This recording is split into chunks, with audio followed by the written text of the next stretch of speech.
Државното знаме на Македонија се најде во иста група со забранетите знамиња на Австралија Open, меѓу кои се руското, белоруското, палестинското и израелското, јавува австралиското радио СБС на македонски јазик. Фотографија од македонското државно знаме можеше да се забележи вчера, 14 јануари, на првиот ден од годинешниот Гренд Слем, на лист од хартија прикачен на камерата на снимателите на Австралија Open во Kia арената заедно со неколку други знамиња, за кои претходно беше објавено дека се забранети на турнирот.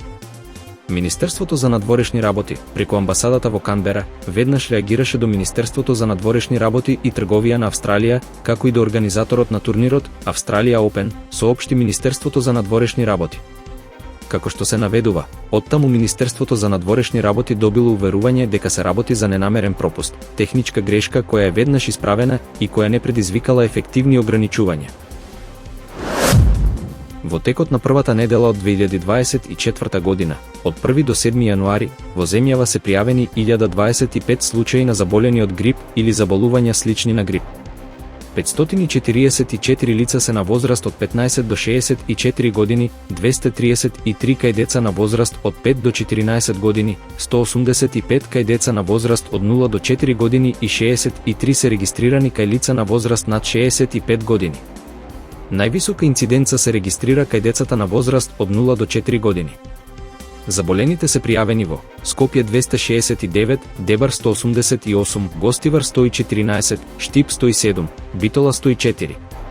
Во текот на оваа недела регистрирани се 2 смртни случаја асоцирани со грип. Се работи за лица на возраст од 56 и 61 години од Скопје и Куманово, кои биле хоспитализирани, кај починатите лица е утврдено присуство на коморбидитети, кардиоваскуларни и белодробни и не биле вакцинирани со вакцина против сезонски грип. Институтот за јавно здравје препорачува вакцинација на целото население, особено на лица кои припаѓаат на така наречените ризични групи.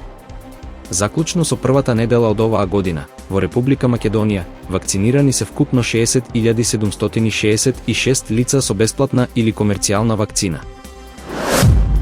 Екипите на јавното предпријатие Комунална хигиена Скопје, во текот на 2023 година, подигнаа и транспортираа вкупно 159.196 тони комунален отпад од скопските домаќинства во урбаниот и во руралниот дел на градот. Во текот на минатата година, предпријатието отстрани вкупно 10.617 кубни метри отпад од голем број диви депонии, лоцирани на целокупната територија на градот Скопје.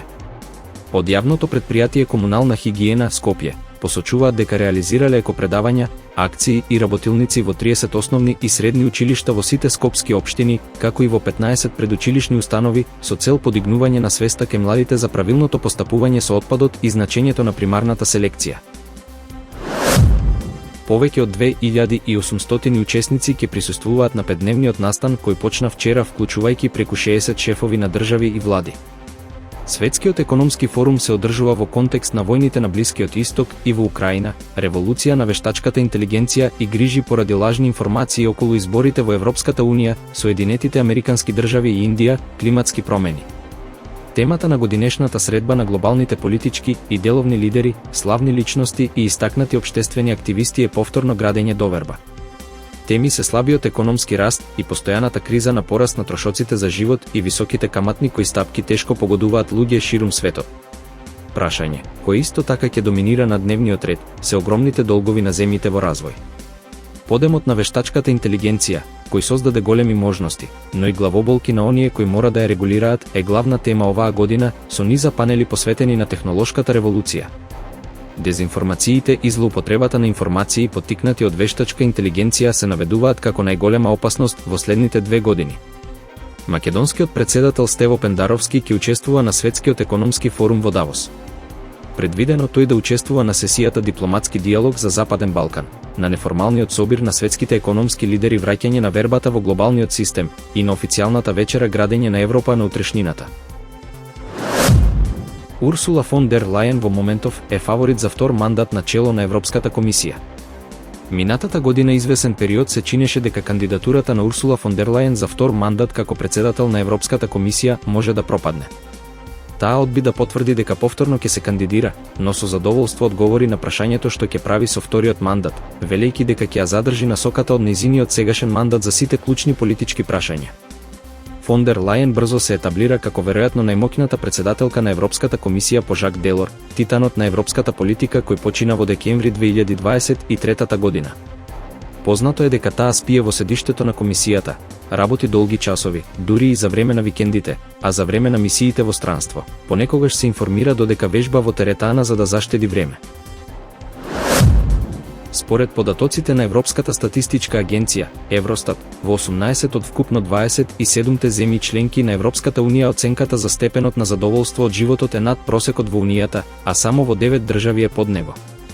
Исклучок од ова се само жителите на Бугарија, кои единствени меѓу европските граѓани дале просечна оценка од 5,6 за тоа колку се задоволни од животот, односно под 6, што се смета за гранична вредност меѓу задоволството и незадоволството. Највисока оценка за степенот на задоволството дале жителите на Австрија, пред финците, пољаците и романците. Потоа се граѓаните на Белгија и Холандија, а на самото дно на листата, пред бугарите се жителите на Германија и на Грција.